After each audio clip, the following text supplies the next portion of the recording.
बाबा साहब का जो जन्म उत्सव है हम सब लोग बड़े हर्ष और उल्लास के साथ में मनाते हैं और हम सब लोग शपथ भी ग्रहण करते हैं कि बाबा साहब के जीवन से हम कुछ सीखें। बाबा साहब ने अपने जीवन में बहुत सारे दुखों को झेला था। उन्होंने आज भी हमारे समाज के कुछ लोग झेल रहे हैं। ऐसा नहीं है कि पूर्णतः समाज बदल गया हो, आज भी समाज के कुछ लोग झेल रहे हैं, लेकिन उतना नहीं झेल पा रहे या झेल नहीं रहे हैं जितना बाबा साहब ने उस समय झेला था।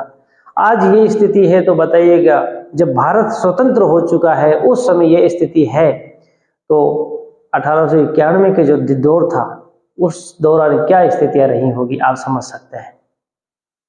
आज भी जैसे लोगों को कमरा नहीं दिया जाता है तो उस समय कैसे मिलता होगा। आज भी लोगों को जाति के आधार पर प्रताड़ित किया जाता है, कभी मूंछों को लेकर के, कभी घोड़ी पे चढ़ने को लेकर के, अनेक तरीके से लोगों को पीड़ित किया जाता है। तो उस समय क्या स्थिति रही होगी आप समझ सकते हैं। बाबा साहब ने कटु अनुभवों को बहुत झेला था, लेकिन उनके मन में तनिक भी भेदभाव नहीं था किसी भी समाज के प्रति नहीं था, बल्कि वह समाज में व्यवस्था के प्रति उनका गुस्सा था और उस व्यवस्था को बदलना चाह रहे थे, जाति को नहीं।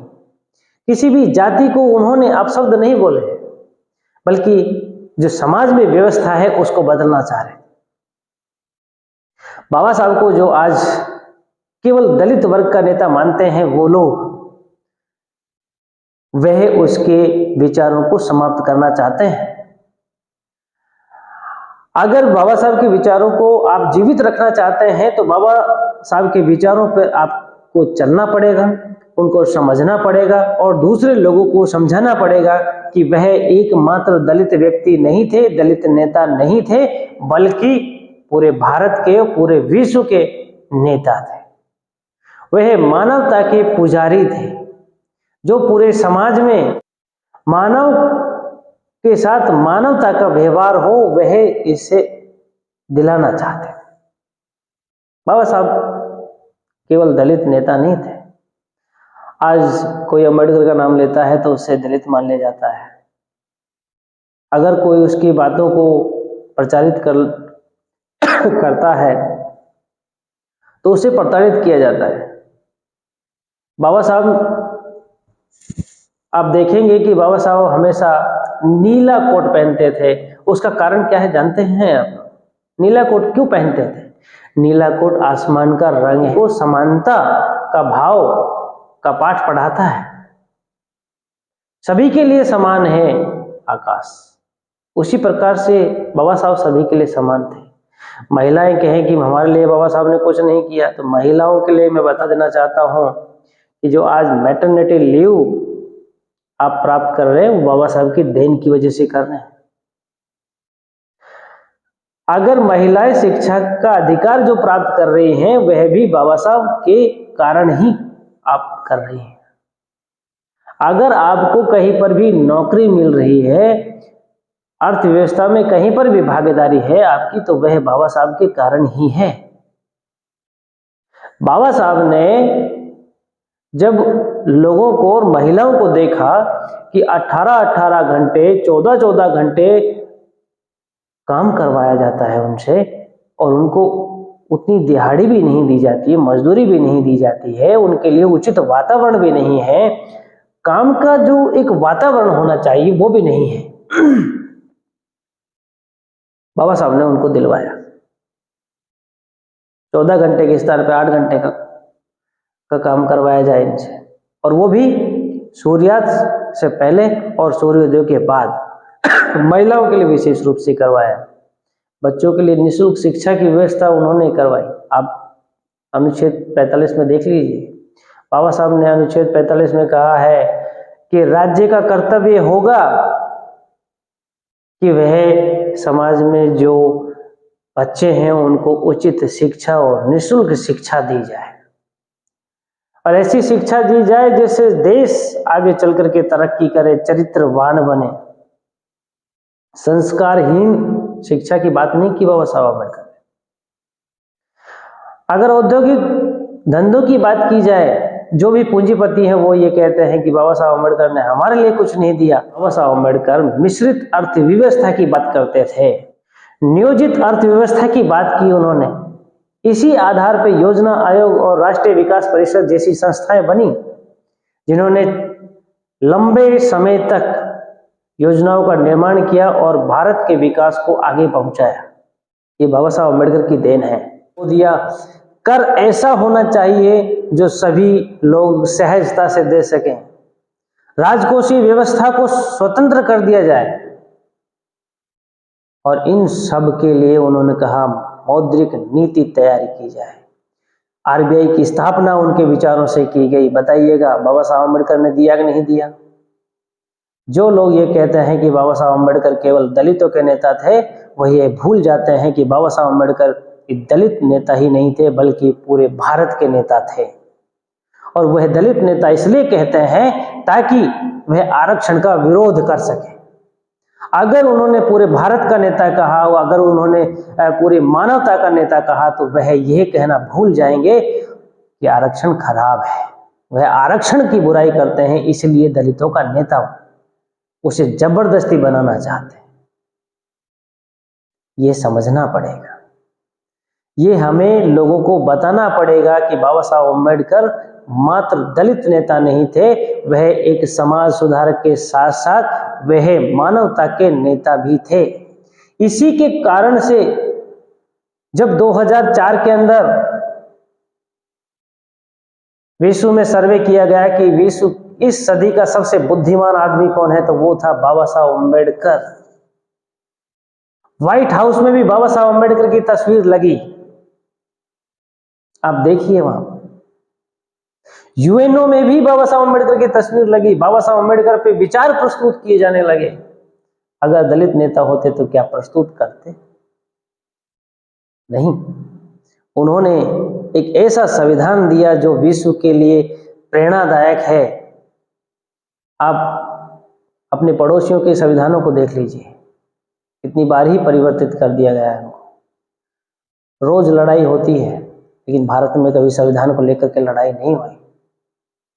इस चीज को समझना पड़ेगा।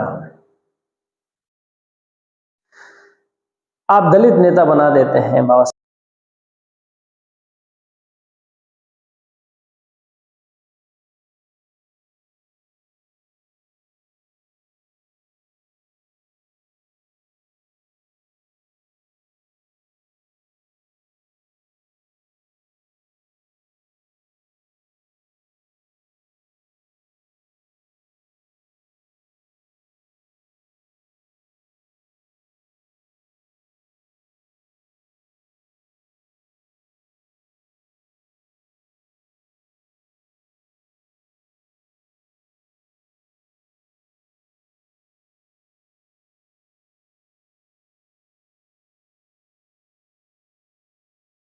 कि बाबा साहब अम्बेडकर ने किसानों के लिए क्या दिया।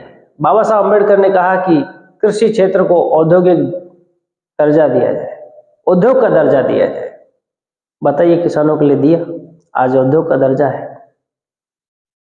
बाबा साहब अम्बेडकर ने कहा कि किसानों को सस्ता ऋण दिया जाए, केसीसी कार्ड आज दी जा रही है। बाबा साहब अम्बेडकर ने कहा कि किसानों को पेंशन दी जाए, पेंशन दी जा रही है। किसान कहते हैं हमें कुछ नहीं दिया, तो क्या किसानों के लिए बाबा साहब अम्बेडकर ने कुछ नहीं दिया? दिया है। मजदूर वर्ग के लिए उन्होंने दिया, 14 घंटे से 8 घंटे काम करवाया। बताइए, फिर कहते हैं कि बाबा साहब अम्बेडकर मात्र दलित नेता थे। ये जरूर है कि बाबा साहब अम्बेडकर दलितों के लिए आरक्षण की व्यवस्था करवा के गए हैं, लेकिन अगर समाज को जिंदा रखना है, समाज में संघर्ष को खत्म करना है, समाज में तनाव को खत्म करना है, तो इसके अलावा कोई दूसरा विकल्प था ही नहीं। अगर कोई दूसरा विकल्प है तो वो बताइए। अगर कहा जाए कि गरीबी उन्मूलन कार्यक्रम चलाया जाए,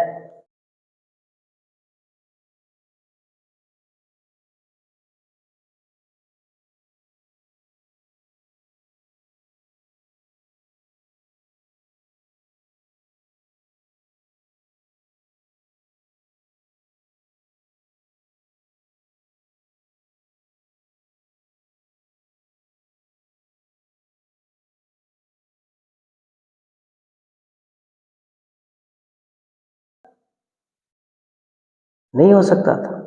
समाज में, सरकार में जाएंगे, सरकार में अपनी नीतियों को लागू करवाएंगे, तब समाज के अंदर जो जातिवाद का जो जहर भरा हुआ है वह समाप्त होगा। इसीलिए आरक्षण की व्यवस्था की गई। आरक्षण, और इतने सालों तक जो पीड़ित समाज रहा है, जिसको सभी सुविधाओं से वंचित रखा गया हो, ऐसे समाज के लिए अगर बाबा साहब आम्बेडकर ने आरक्षण की व्यवस्था कर दी, उन्हें समाज में हिस्सेदारी दे दी, तो बाबा साहब आम्बेडकर ने क्या गलत कर दिया? सिर्फ मानवता के नाते उन्होंने कहा कि समाज का ये वर्ग भी जो वंचित है, इसे भी समाज की मुख्य धारा में लाया जाए। तो बाबा साहब आम्बेडकर ने ये मानवता के लिए काम किया। अनेक जो राष्ट्र हैं वह समानता दिवस मनाते हैं, चाहे कोलंबिया देख लिया जाए, चाहे कनाडा देख लिया जाए, चाहे ब्रिटिश सरकार देख लिया जाए, यूएनओ में यहाँ तक भी बाबा साहब आम्बेडकर के विचारों पर चर्चा होती है। और अगर इस सदी का कोई महान व्यक्ति हो और इस सदी का सबसे विद्वान व्यक्ति अगर चयनित किया जाए तो वो होंगे बाबा साहब आम्बेडकर। 2004 में जब ऑक्सफोर्ड यूनिवर्सिटी ने शो टॉप स्कॉलरों की लिस्ट तैयार की तो उसमें सबसे पहले नंबर पे थे बाबा साहब आम्बेडकर। यूएनओ में भी उनका फोटो लगाया गया, व्हाइट हाउस में उनका फोटो लगाया गया, जगह जगह उनके फोटो लगाए गए ताकि उनके विचारों को आगे बढ़ाया जा सके, क्योंकि उन्होंने जो संघर्ष समाज में व्याप्त था उस संघर्ष को समाप्त करने का प्रयास किया है। तो ऐसे महामानव के जन्मदिन पर आप सभी को बहुत बहुत मुबारकबाद, और आप बाबा साहब के विचारों को आगे बढ़ाएं, बाबा साहब के पद चिन्हों पर आगे चलें, समाज में जो भी कुरीतियां हैं उन्हें दूर करने का प्रयास करें, हर्ष और उल्लास के साथ में बाबा साहब के जन्मदिन को मनाएं और उनके विचारों को आगे बढ़ाएं। और मैं कहना चाहूँगा कि इस वीडियो को ज़्यादा से ज़्यादा सब्सक्राइब करें और लाइक करें और शेयर करें, ताकि लोगों तक मेरी बात पहुंच सके और समाज में बाबा साहब आम्बेडकर के जो विचार है उनको हम आगे बढ़ा सकें। धन्यवाद।